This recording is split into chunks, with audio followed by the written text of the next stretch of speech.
Hi guys, I'm a long-time fan and positive activist for Microprose. I'm also an avid fan of naval combat sims, so whilst I'm always eager to review any new title, I was especially excited for Sea Power Naval Combat in the Missile Age, to give it its full title. But here's the thing.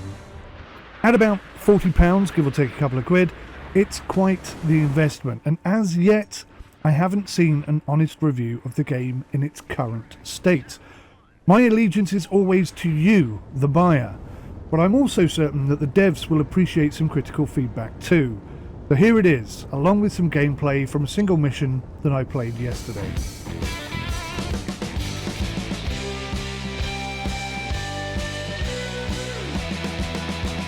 Sea Power is a realistic, high-level, single-player only simulation that is set in the Cold War era. It demonstrates extensive focus on weapons, accurate era detection technology systems, and it is backed up with some excellent modelling, some nice animations, and some great explosions. And honestly, it can be extremely enjoyable to play. At the start, there are numerous levels of difficulty for you to choose from. I only ever play on the hardest and most realistic settings, which can be, and often is, brutal. I found the audio to be adequate, but I think it could be a lot better. And the game, which is in early access right now, currently lacks a campaign, which is due to arrive in Q2 2025. But it does include numerous scenarios and a scenario editor to keep you playing.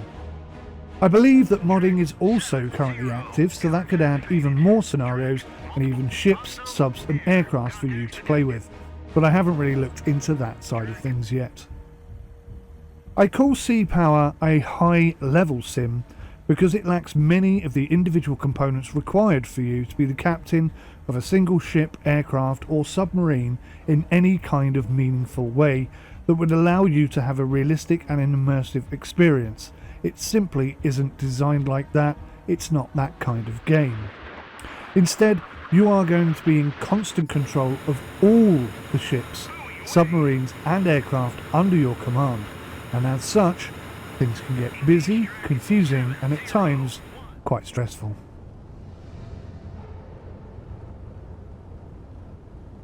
To help you manage such a vast force, you can create formations, edit their layout, adjust them, disband them, grow them, shrink them, and just about anything you can think of you can do to them. But most importantly, you can issue commands directly to a formation or each of the individual craft within a formation. You can also adjust headings, or with the shift button held down, you can create a long and detailed route for your formation to follow. If it is a formation of aircraft, then you can also adjust the altitude as well as their speed. Same goes for submarines and their depth. And all units have a radio status and a weapon status.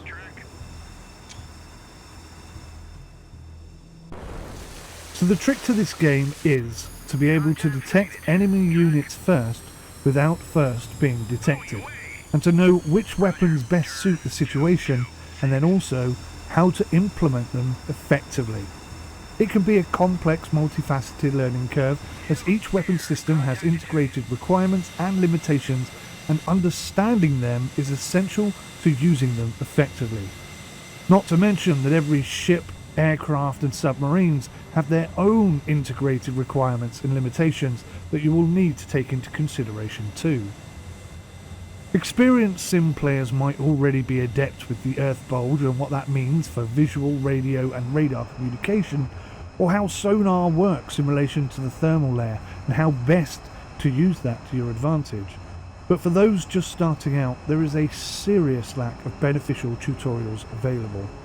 It would appear that the devs have paid in order to have some tutorial videos made, and whilst they appear to be extensive, I actually found them to be quite slow, at times quite boring, and often lacking key strategic educational prompts.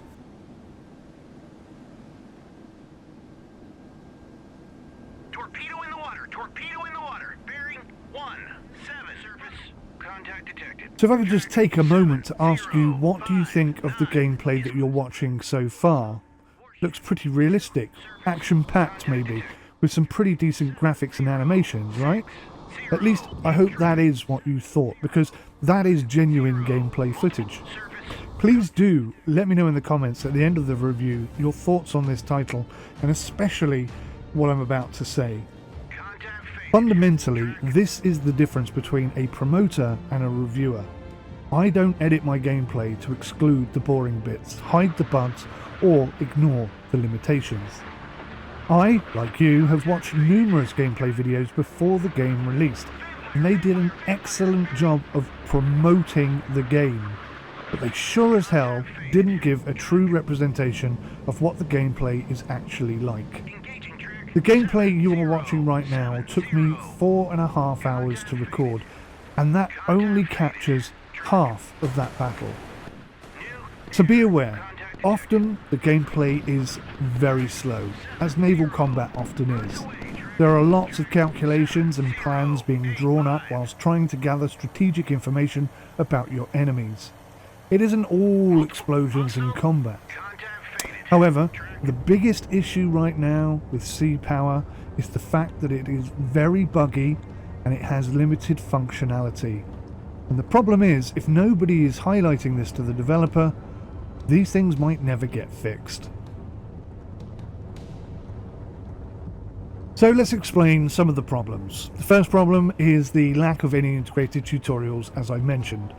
The video tutorials that are available are okay, but some scenarios that introduce the weapons and systems individually, accompanied with some info about when and how to use specific tactical approaches, would, in my humble opinion, be far more a useful tool, especially for new players. There's a lot of technical simulation at play here for weapons communications, and it requires knowledge in order to be able to use it effectively. So the lack of any decent interactive tutorials means that most average players are going to be playing blind. Even experienced players can and do be mistaken or are unaware of an important factor or real-world limitation, and as such they struggle to achieve the desired results. There is a PDF manual that comes with the game as well, but a lot of that is to be included, so there's lots of gaps, and to be honest with you, it's not quite as extensive as I would like it to be. The second problem is when you're starting a scenario, for example.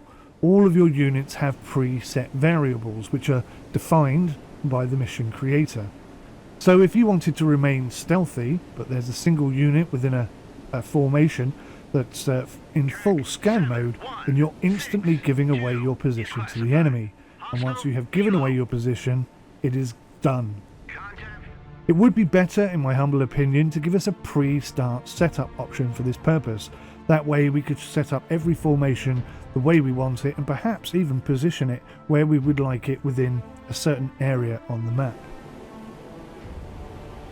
Because there are so many moving parts in any given scenario, you will do most of your calculations, decision making and commands whilst looking at the tactical map. Unfortunately, there is a logic bug which often makes it impossible to click on certain areas of the map. If, for example, they have already got specific mission info on the map, you can't click on it, or another unit or some other layer which is there blocking your ability to click and add, for example, a waypoint or attack an enemy. Now obviously this is quite frustrating, but worse than that, it can actually lose you a battle that you have spent many hours fighting.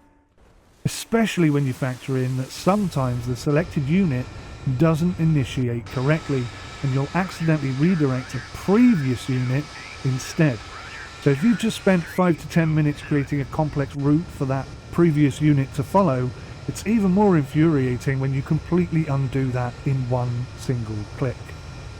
Furthermore, I would like at least the option when I double click on a formation or a unit within a formation that the map focuses in on them as well, because at the moment there's an awful lot of scrolling in, scrolling out, dragging, clicking, dragging, scrolling out, re-dragging, just in order to get the right visuals to be able to do the right thing at the right time.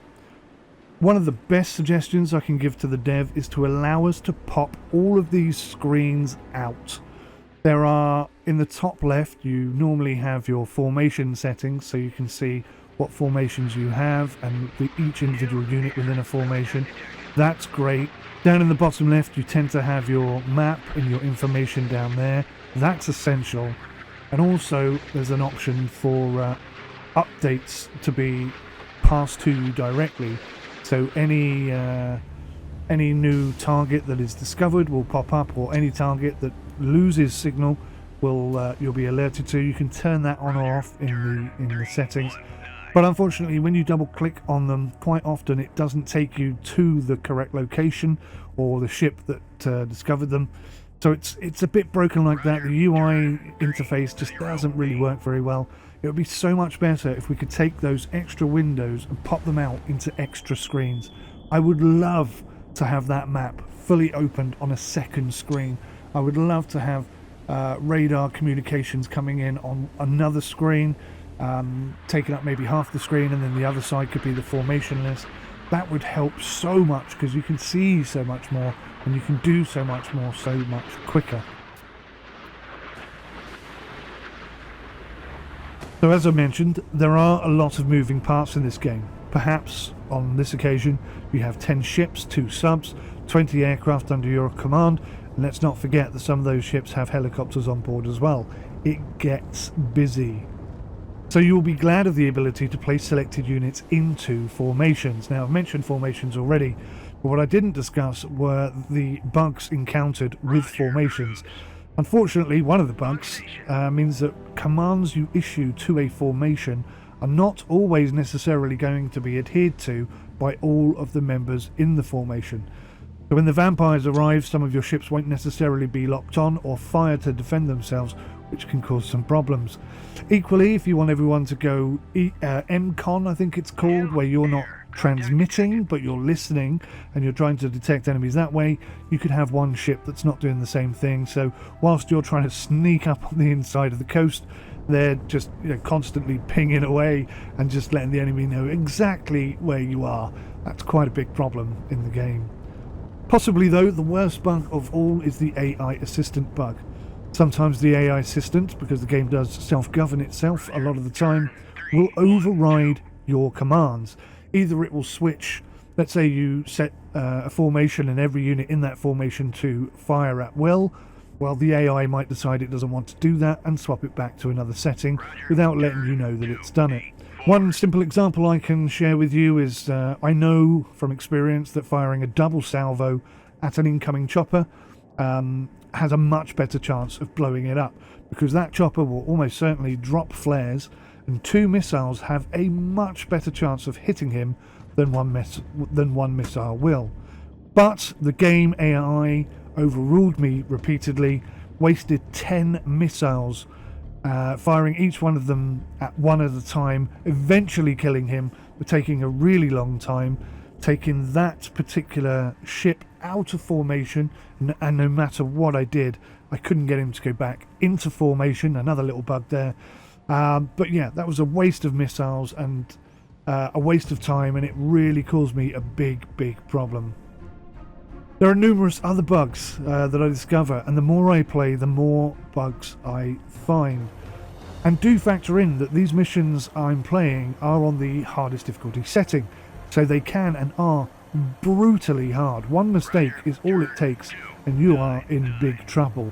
Another example is when I sent my 3 formation B-52s back to refuel and rearm with anti-ship weaponry, but unfortunately only one of the 3 aircraft properly assigned themselves to the formation, and as a result I couldn't get all 3 aircraft flying together, and I had to waste a lot of time trying to create a waypoint that they all met up at and then try and move them as a formation, only to have them break up and split up into 3 individual units again. And the worst problem about that was that only one of the 3 aircraft had actually taken the correct loadout. So it took hours, not minutes, but hours to fly back to base, rearm and refuel them. And when we got to the point where we were in range of attacking the unit, only one of the 3 aircraft was loaded correctly, and that took me from 24 missiles to 8, which wasn't enough to take out the aircraft carrier that I had targeted. Totally demoralizing bugs. Add to this the limitations of the game. You cannot pick up crew who have abandoned the ship. I think it would be nice if you could pick them up and maybe have them as extra men for firefighting duty or something like that. If you don't have a fixed solution on a target, you cannot hit it. So an example is I could see some shots coming from behind fuel tanks on shore, but I couldn't get a signature on it because my helicopter had been shot down. Now in real life you'd be able to force fire with your guns and attempt to silence that cannon, but that's just not in the game right now. Thankfully, if you get close enough to shore, their angle of fire is reduced and they can't hit you anymore, but then the same applies to you.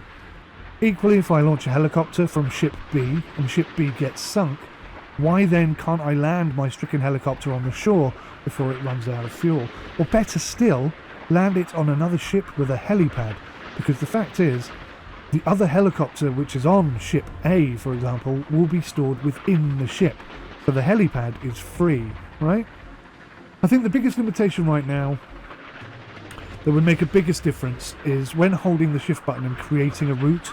Right now you cannot currently right click on a joint within that route and add changes to the radio or weapon stance. This simple change could dramatically improve the entire experience, I think.